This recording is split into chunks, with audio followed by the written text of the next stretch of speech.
strengthen India's case against other nationalities? Let us not live in an illusion. Tahawwur Hussain Rana is a very important, when I say is, a very important asset of the ISI and Pakistan deep state. He migrated to Canada. You may recall that he is a former doctor of the Pakistan Army and trained in the Hassan Abdal, prestigious military academy of Pakistan. And there is a close user group that is known as Abdalians, and they work together as top grade, A grade jihadis. On their social media and their other communications, they seem to be deeply involved in the beheadings wherever in the world.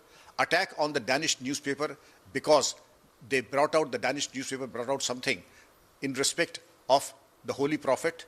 That's a different story. But Tahawwur Hussain Rana's presence and his connection with India goes back to many years back, in the sense that he opened First World Immigration Office in Mumbai. Before the Mumbai attack of 9/11, he came to 26/11. He came to India and established his office. And before that, he took the notorious David Coleman Headley and facilitated his recce of the Chabad House, the Taj, and the railway station and other places that were attacked by the terrorists. It's a different matter that Tahawwur Hussain Rana managed to grease and whatever slipped away from the investigating agency. Now we come to the present. The meeting between Prime Minister Modi and Donald Trump facilitated that he will be deported to India, and his appeal that his extradition, because he's a Muslim and he has an American or a Canadian national, did not work out, and his plea was rejected.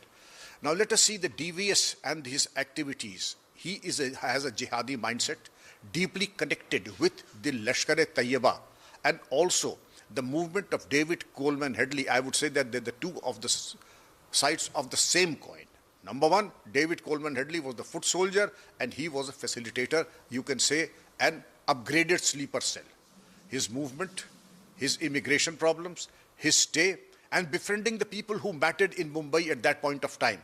You may recall that the son of a major film producer was involved.